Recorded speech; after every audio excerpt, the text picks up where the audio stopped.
There's this amazing story out of the Winnipeg Jets locker room. This is back in 2019. Kevin Hayes, remember him? He gets dealt from the Rangers down to the Jets.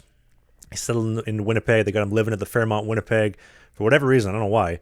He walks through the underground tunnel. He's going to Starbucks, York and Broadway. Going to get his venti frappuccino, light whip. Two dudes in front of him. They're chatting hockey, chatting a little bit of sports. And the one guy says to the other, I don't know if I like this Hayes trade. Guy seems like a little bit of a liability. I don't think he's a very good skater either. The Jets should have got somebody else. Hayes, he hears that and he steps up. He taps the one guy on the shoulder. Don't worry, boys. I'll be better. I love that. I've had situations like that before where I've heard people talking about my morning show, specifically about me in a general communal situation, not knowing that I was there. There's times that I've stepped in. There's times that I haven't. I love the fact that he stepped in, because it gives them a great story, gives him a great story. And I also like it because it's accountable.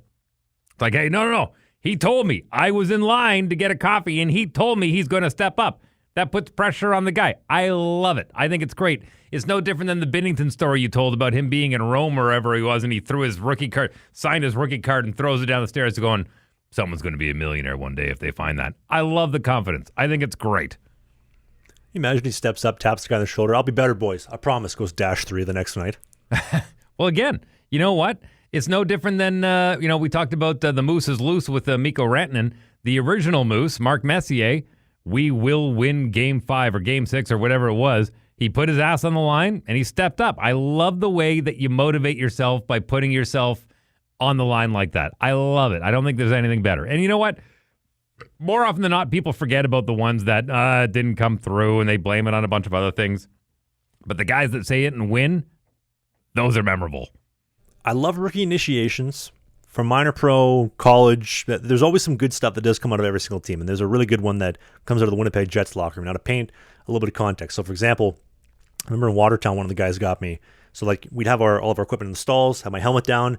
Somebody put a cup of water upside down, and they put it on, let's say, like a sheet of parchment paper, and they slam it right down on the stall. Yeah, classic. Pull the parchment out, and then put the helmet on top. Mm-hmm. So then when you go to take your helmet off, all this water dumps all over you. Let's say they put Gatorade or they put coffee or something. It's funny. Oh, well, look, Trav's going to be late for morning skate. By the way, 5 minutes to morning skate. If you're late, you're doing laps, or if you're late, you're scratched, whatever. It's funny, stuff like that, right? But so out of the Kevin Hayes one, that same season, that same Winnipeg Jets team, Kevin Hayes sees one of the rookies come into MTS. Was it MTS Center? I don't know. MTS Center, Canada Life, whatever they renamed it by that time. One of the rookies comes into Canada Life Center, parks a brand new whip, gets a brand new car, gets a G-Wagon.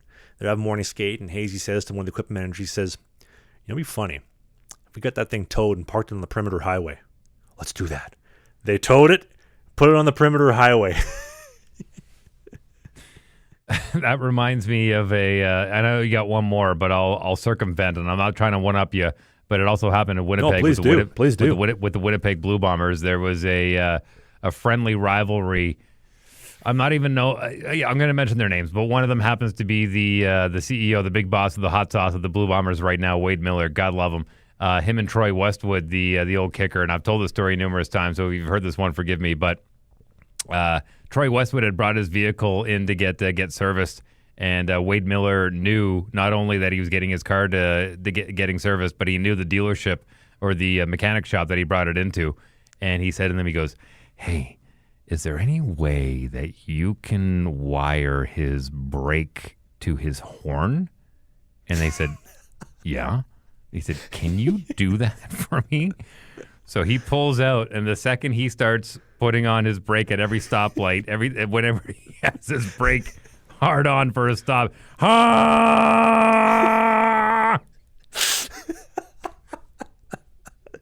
And you know, Winnipeg driver, someone's going to try to fight him and give him the Winnipeg handshake. Yep, every time. He said, Westwood, he goes, "I honestly didn't know what to do. I didn't know if I pull over and put my hood up. I honestly was screwed." That was a good one. I love it because it was a victimless prank, and it was very creative, and I would like to see, like, towing on the perimeter, stuff like that. I think that stuff's great. I think it's great for team building. I think it's great for the stories years after. I've got more stories regarding Wade Miller that I won't share at this point in time because he's still the big boss of the hot sauce of the Winnipeg Blue Bombers. But yeah, he's when it comes to pranks, those two are really good at it. What else you got? You got a third one. What's your third one? Well, listen, I'm going to save the third one for next week because I think you just topped it. But I did have one that you inspired me to, or just jog my memory of. I remember doing a road trip down in the Fed, packing up our bags. We have our morning skate. We're packing the bus for around midnight, and I go to pick up my bag because usually the equipment manager gets like 70% of your bag done, and then you put in the finishing touches. You put in your gitch, you put in your shower bag, whatever you need. And I go to pick up my bag, and I'm like, oh my god, Jesus, this thing's so heavy. I'm like, why is my bag so heavy? It feels like I'm towing like 200 pounds. I open the bag up. Somebody put a 45-pound gym plate in the bottom of my bag.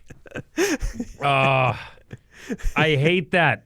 The same thing happened to me. I was caddying for a buddy of mine on the MPGA tour, and he put every single thing he owned when it came to golf equipment in his bag. And I carried it for 10 holes before I figured it out. That was the dumbest part. Reminds me of Toy Story. How long did it take you to figure it out? Well, I knew it right away. I'm like, why does my bag weigh 200 pounds when it should weigh 70? This doesn't Why make isn't sense. it dry? Why is it so wet? I thought they would have dried this out. I wouldn't have figured that out for a while. Oh, listen, I never had that happen to me, but I think the worst type of rookie initiation is when you're going to go for a road trip or whatever, and one of the rookies gets all their gear thrown in the shower, it's soaking wet. Hey, bus leaves in 10, fella. It's like, what am I supposed to do? It's going to sit under the bus in winter. It's going to be frozen rock solid by the time we get to Delaware. I already hate being in Delaware, but now my equipment's frozen. Like, what am I supposed to do? Shout out to Wayne's Playing World. in front of 500 people here. This place is a dump. Hey, if you enjoyed what you just saw, we do new clips every single day, twice a day on the Clips channel. You see clips right here. And beside Dave's crotch, we have a full-length show every single Sunday, right by my hand. Click right here.